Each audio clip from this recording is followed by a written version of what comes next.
May Elvira, shout out sa'yo. Thank you dun sa ano ha. Dun sa JSing ng classmate 1779 na pinasa mo sa akin dun sa messenger. Thank you. Nababasa ko yung mga conversation ninyo. May nakaset pala kayong picnic. Dahil siguro sa ilog yan.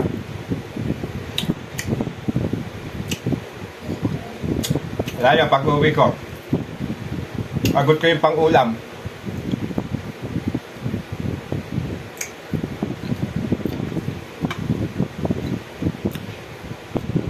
Pagluto ko kayo ng kakaibang putahe.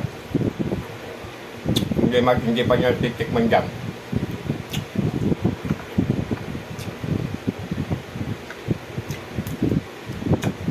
Ikaw mga next year na yun, susunod na taon. Doon magiging bakante schedule ko na.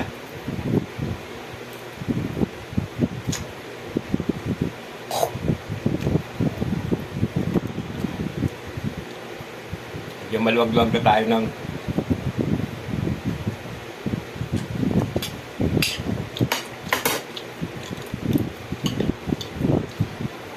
yan, tapos na tayo mag-almusal mga katismoso. Hindi kasi ako mahigit sa tosino, matamis yan ah. Bago sa naglo-local na.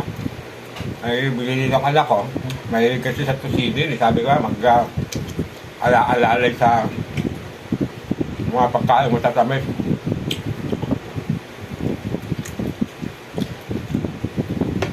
Hindi mahilig sa mga ganitong paksiw na ganito. Kasi nga, nakaka-addict nga naman yung pag nasanay ka sa mga pagkain matatamis, nakaka-addict eh.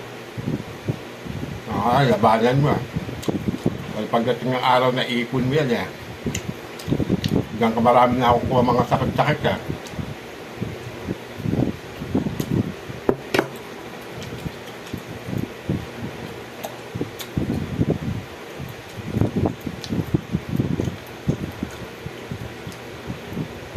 Shout out sa iyo, sa pinakamatalino kong kaklase nung elementary. Shout out Donato Rubian. Balita ko talagang online, nakalbo ka na rin. Ganyan talaga, sobrang talino eh.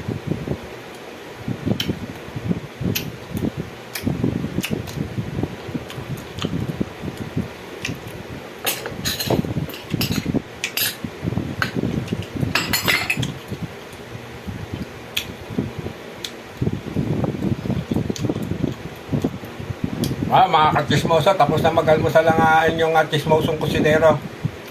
Papaalam na mula tayo. Medyo napakahaba na ng video natin eh.